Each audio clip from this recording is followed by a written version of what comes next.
بسم اللہ الرحمن الرحیم۔ السلام علیکم ورحمۃ اللہ وبرکاتہ۔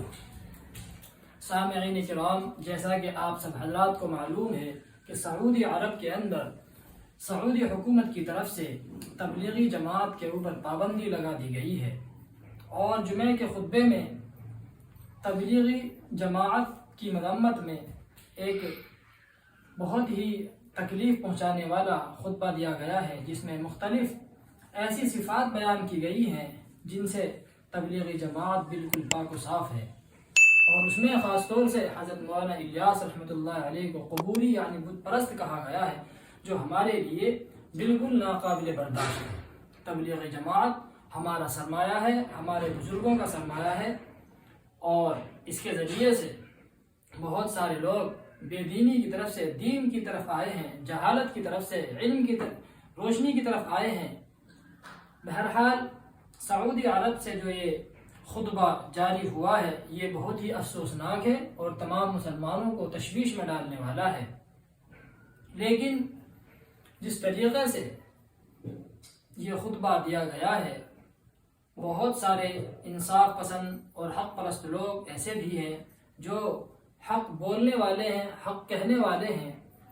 اسی طریقے سے ایک عربی شخص کا، ایک عربی عالم کا خطبہ چل رہا ہے، جس کے بارے میں بعض حضرات کہہ رہے ہیں کہ یہ پہلے کا ہے، بعض کہہ رہے ہیں کہ ابھی کا ہے، لیکن بہرحال انہوں نے حق ادا کیا ہے اور حق گوئی کا ساتھ اس میں جو ہے کلام کیا ہے۔ وہ خطبہ یعنی تقریر میں آپ کے سامنے پیش کر رہا ہوں، آپ اس کو سنیں، اس تقریر کو بھی سنیں، اس کا ترجمہ بھی سنیں۔ میں لفظ بلفظ ترجمہ نہیں کر رہا ہوں، میں ان کی ترجمانی اور مفہوم ادا کر رہا ہوں، ہو سکتا ہے کہیں کوئی غلطی بھی ہو جائے۔ عنها يطول، لكن باختصار هي جماعة مباركة خيرة قد انتشرت في آفاق الأرض تدعو إلى الله وتعلم الناس دين الله وتخرجهم من الخمارات إلى المساجد وتخرجهم من الملاهي والمراقص إلى بيوت الله وتعلمهم الآداب النبوية وتبذل جهدا في الأرض اهتدى على يدها الملايين ودخل في دين الله على يدها الآلاف، لماذا نمنع هذا الخير؟ لیکن مختصراً جان لو کہ یہ بابرکت اور خیر والی جماعت ہے جو اطراف عالم میں پھیل گئی ہے، اللہ کی طرف بلاتی ہے اور لوگوں کو اللہ کا دین سکھاتی ہے، اور لوگوں کو شراب خانوں سے نکال کر مسجدوں کی طرف لے جاتی ہے، اور لوگوں کو کھیل کود اور ناچ گانوں سے نکال کر اللہ کے گھروں کی طرف لاتی ہے، اور ان کو نبوی آداب سکھاتی ہے، اور ان تمام کاموں کے لیے وہ زمین میں اپنی پوری کوشش خرچ کر دیتی ہے۔ ان لوگوں کے ہاتھوں پر جماعت کی جماعتیں اور گروہوں نے ہدایت پائی ہے، اور ان کے ہاتھ پر ہزاروں لوگ اللہ کے دین میں داخل ہوئے ہیں، تو ہم کیوں اس بھلائی کے کام کو روکیں؟ قد يقول قائل لكنهم لا يهتمون بتكوين الإنسان تكوينا كاملا في عقيدته وفقهه وفكره. نقول يا أهل الفكر ويا أهل العقيدة ويا أهل الفقه والفكر والعقيدة، تولوه أنتم، علموه أنتم، دعوا هذا يدخله لكم في المسجد، وأنتم بعد ذلك تولوا تكميل ما عنده من نقص. تعاونوا ولا تتلاكموا. الذين لا يحسنون إلا أن يهدوا كل خير في هذه الأمة سيحاسبهم الله، سيحاسبهم الله. بعض کہنے والے کہتے ہیں کہ وہ اہتمام نہیں کرتے، اہمیت نہیں دیتے فقہ کو، عقائد کو اور انسان کی سوچ کو، یعنی وہ ان تمام چیزوں پر دھیان نہیں دیتے، ان کو اہمیت نہیں دیتے، ان تمام چیزوں سے وہ بحث نہیں کرتے ہیں۔ ہم کہتے ہیں اے فکر مند لوگو، اے علم کلام والو، ایک فقیہو، ایک فقہا، فقہ عقائد اور عقائد کے تم والی ہو، تم ذمہ دار ہو، تم یہ ان کو سکھاؤ، ان کو چھوڑ دو، یہ تمہارے لیے لوگوں کو مسجد میں لاتے ہیں، اس کے بعد جو ان کے اعمال میں، فکر میں، عقیدے میں کمی ہو اس کو تم دور کرو، ان کو سکھاؤ، سمجھاؤ، ایک دوسرے کی معاونت کرو، مدد کرو، آپس میں جھگڑا مت کرو۔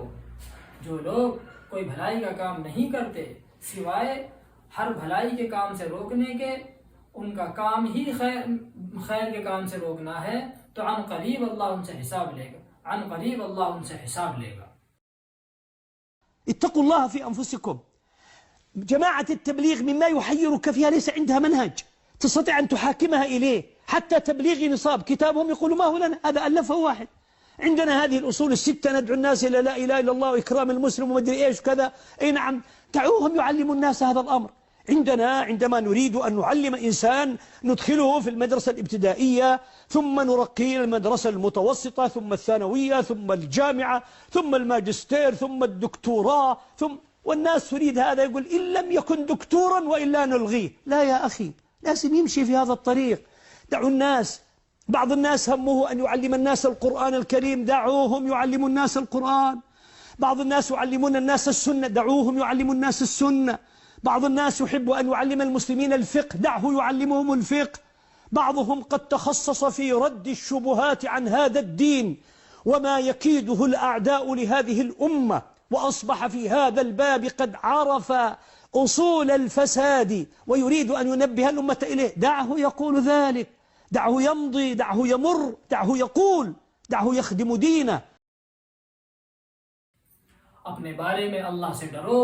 تبلیغی جماعت کا نصاب ایسا نصاب نہیں ہے جو آپ کو حیرت میں ڈال دے، تعجب میں ڈال دے، اور آپ ان سے محاکمہ کرنے بیٹھ جائیں، جھگڑا کرنے بیٹھ جائیں۔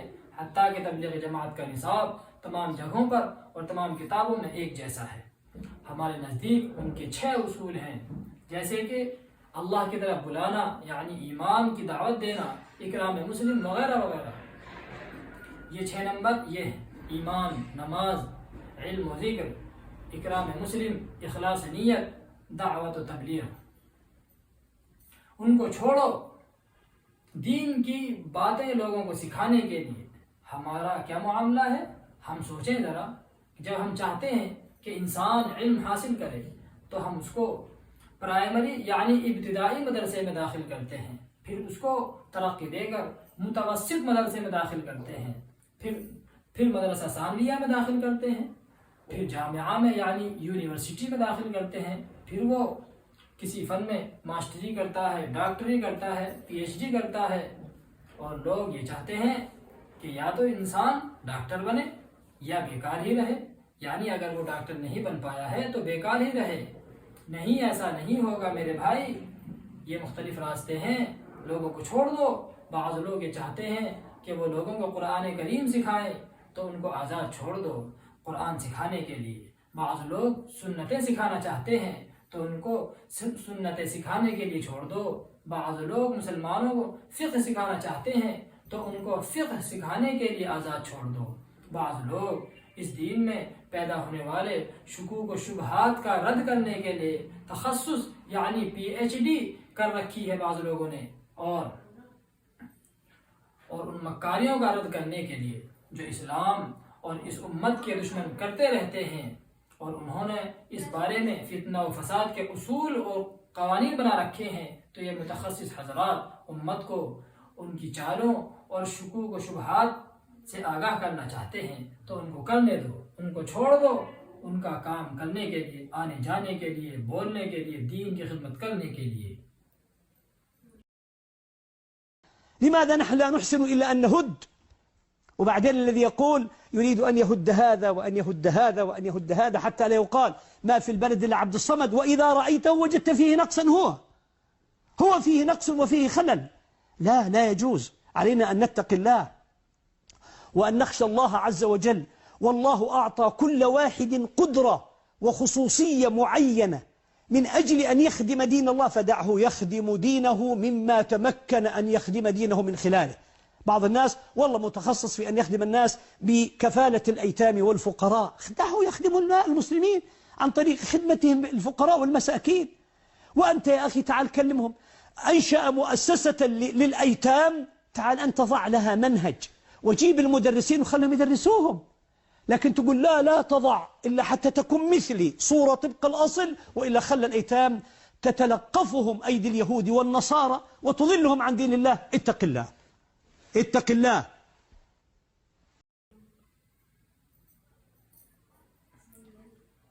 بعض لوگ کوئی اچھا کام نہیں کرتے، وہ صرف کوئی خدمت کرنے والے کو دیکھتے ہیں، ان میں کیڑے نکالنا شروع کر دیتے ہیں کہ بھائی اس کو روکو، فلاں کو روکو، اس کی اصلاح کرو، اس کی اصلاح کرو، اور اتنا پیچھے پڑ جاتے ہیں، وہ یہ چاہتے ہیں کہ شہر کے اندر کوئی بھی ایسا شخص باقی نہ رہے کہ اس کے اندر کوئی کمی اور کوئی غلطی نہ ہو، کوئی خلل اس کے اندر نہ ہو۔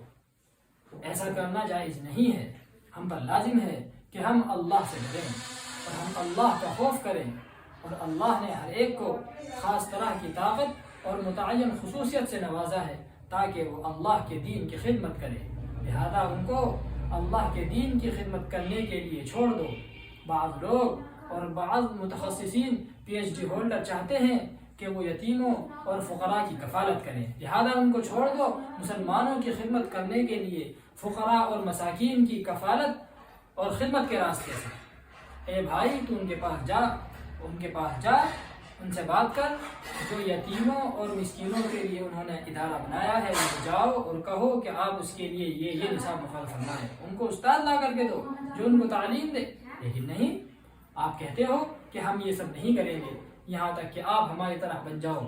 صورت کے اعتبار سے بھی اور ہر اعتبار سے یاد کرو، اگر یہ یتیم و مسکین لوگ کھلے چھوڑ دیے جائیں تو ان کو یہود و نصارہ اچک لیں گے، ان کا شکار کر لیں گے اور ان کو اللہ کے دین سے گمراہ کر دیں گے۔ اللہ سے ڈرو، اللہ سے ڈرو۔ یہ ان شیخ کا خطبہ ہے جو یہاں تک مکمل ہو گیا۔ اس کے علاوہ ہم اپنا محاسبہ کریں، غور و فکر کریں کہ ہمارے اعمال درست ہیں یا نہیں ہیں۔ آپ صلی اللہ علیہ وسلم نے فرمایا، کل بنی آدم خطاء وخیر الخطائین التوابون، تمام انسان گنہگار ہیں اور بہترین گنہگار اور خطا کار وہ ہے جو توبہ کرنے والا ہے۔ اس لیے ہم اپنے اعمال کا، اپنے آپ کا محاسبہ کرتے رہیں کہ ہمارے اعمال قرآن و سنت کے مطابق ہیں یا نہیں۔ ہم علماء ربانیین سے، فقہاء کاملین سے اپنا رابطہ مضبوط رکھیں، ان کی ہدایت میں، ان کی رہنمائی میں اپنے کاموں کو انجام دیتے رہیں، اپنی دین کی خدمت کرتے رہیں، کسی ملامت کرنے والے کی ملامت کی پرواہ نہ کریں۔ اللہ تبارک و تعالی ہم سب کو اپنے دین کی خدمت کے لیے ہمیشہ کے لیے قبول فرمائے۔ والسلام علیکم ورحمۃ اللہ وبرکاتہ۔